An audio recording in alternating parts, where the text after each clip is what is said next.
ಸ್ನೇಹಿತರೆ ನಮಸ್ಕಾರ. ಕಲ್ಮೇಶ್ ಗ್ಲೋಬಲ್ ಅಕಾಡೆಮಿಯಿಂದ ಸ್ವಾಗತ ಸುಸ್ವಾಗತ.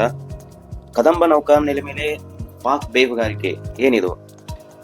ಭಾರತ ದೇಶದಲ್ಲಿರುವ ಅತಿ ದೊಡ್ಡ ನೌಕಾನೆಲೆ ಅಂತ ಕೇಳಿದ್ರೆ ನಮ್ಮ ಕರ್ನಾಟಕದಲ್ಲಿರುವಂತಹ ಕದಂಬ ನೌಕಾನೆಲೆ ಅಂತ ಹೇಳಿದ್ರೆ ತಪ್ಪಾಗ್ಲಿಕ್ಕಿಲ್ಲ. ಕದಂಬ ನೌಕಾನೆಲೆ ಮೇಲೆ ಕಾರ್ಯ ಚಟುವಟಿಕೆಗಳ ಮೇಲೆ ಪಾಕಿಸ್ತಾನಿ ಗುಪ್ತಚರ ಏಜೆನ್ಸಿಗಳು ಕಣ್ಣಿಟ್ಟು ಬೇಹುಗಾರಿಕೆ ನಡೆಸುತ್ತಿರುವುದು ಖಚಿತವಾಗಿದೆ. ಶತ್ರು ರಾಷ್ಟ್ರಕ್ಕೆ ನೌಕಾನೆಲೆಯ ಸೂಕ್ಷ್ಮ ವಿವರಗಳನ್ನು ಹಂಚಿಕೊಂಡ ಇಬ್ಬರಿಗೂ ಕೂಡ ಕೊನೆಗೆ ಶಿಕ್ಷೆಯಾಗಿರುವಂತದ್ದು. ನೌಕಾನೆಲೆಯಲ್ಲಿರುವ INS ವಿಕ್ರಮಾದಿತ್ಯ ನೌಕೆಯ ಚಲನವಲನಗಳ ಬಗ್ಗೆ ಪಾಕಿಸ್ತಾನ ಇಂಟೆಲಿಜೆನ್ಸ್ ಏಜೆನ್ಸಿಗಳಿಗೆ ಮಾಹಿತಿ ಹಂಚಿಕೊಳ್ಳುತ್ತಿದ್ದ ಇಬ್ಬರು ಅಧಿಕಾರಿಗಳಿಗೆ NIA ವಿಶೇಷ ನ್ಯಾಯಾಲಯ 5 ವರ್ಷ 10 ತಿಂಗಳು ಶಿಕ್ಷೆಯನ್ನ ವಿಧಿಸಿದೆ.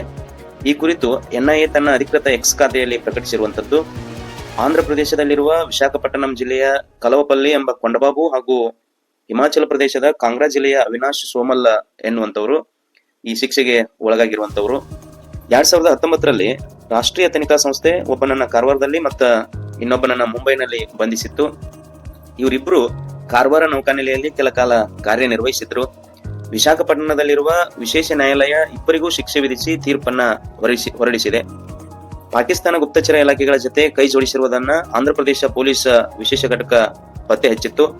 ನಂತರ INA 2019ರಲ್ಲಿ ಪ್ರಕರಣವನ್ನ ಕೈಗೆತ್ತಿಕೊಂಡಿತ್ತು. ತನಿಖೆಯನ್ನ ವಿವಿಧ ಆಯಾಮಗಳಲ್ಲಿ ಮುಂದುವರಿಸಿದ NIA ಇದುವರೆಗೆ 11 ನೌಕಾ ಅಧಿಕಾರಿಗಳು ಸೇರಿ ಒಟ್ಟು 15 ಜನರನ್ನ ಬಂಧಿಸಿರುವಂತದ್ದು.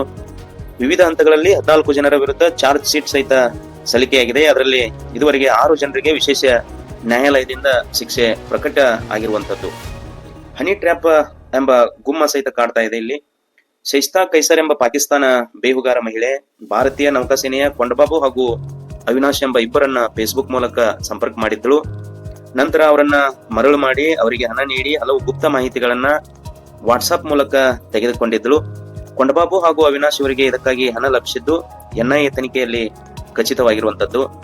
ಇದೇ ಪ್ರಕರಣದಲ್ಲಿ ಮುಂಬೈ ಅಬ್ದುಲ್ ರೆಹಮಾನ್ ಮತ್ತು ಲಾಕ್ಡಾವಾಲಾ, ಶೈಸ್ತಾ ಕೈಸರ್ ಹಾಗೂ ಇಮ್ರಾನ್ ಗಿಟ್ಲಿ ಎಂಬುವರಿಗೆ ಈಗಾಗಲೇ NIA ವಿಶೇಷ ನ್ಯಾಯಾಲಯ ಸಹಿತ ಶಿಕ್ಷೆ ಪ್ರಕಟವನ್ನ ವಿಧಿಸಿರುವಂತದ್ದು.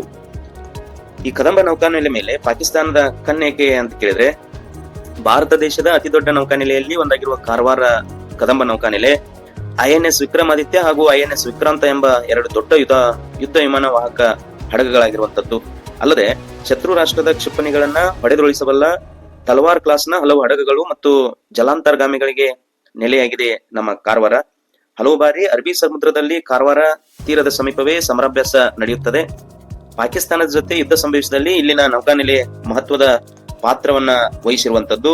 ಇದರಿಂದಾಗಿ ಪಾಕಿಸ್ತಾನದ ಕಣ್ಣು ಕಾರವಾರದ ಕದಂಬ ನೌಕಾ ನೆಲೆ ಮೇಲೆ ಇದೆ ಅಂತ ಹೇಳಬಹುದು. ಸ್ನೇಹಿತರೆ, ಇವತ್ತಿನ ವಿಷಯ. ಮುಂದಿನ ಸಂಚಿಕೆಯಲ್ಲಿ ಮತ್ತೊಂದು ವಿಷಯದ ಜೊತೆ ಭೇಟಿಯಾಗೋಣ. ನಮಸ್ಕಾರ.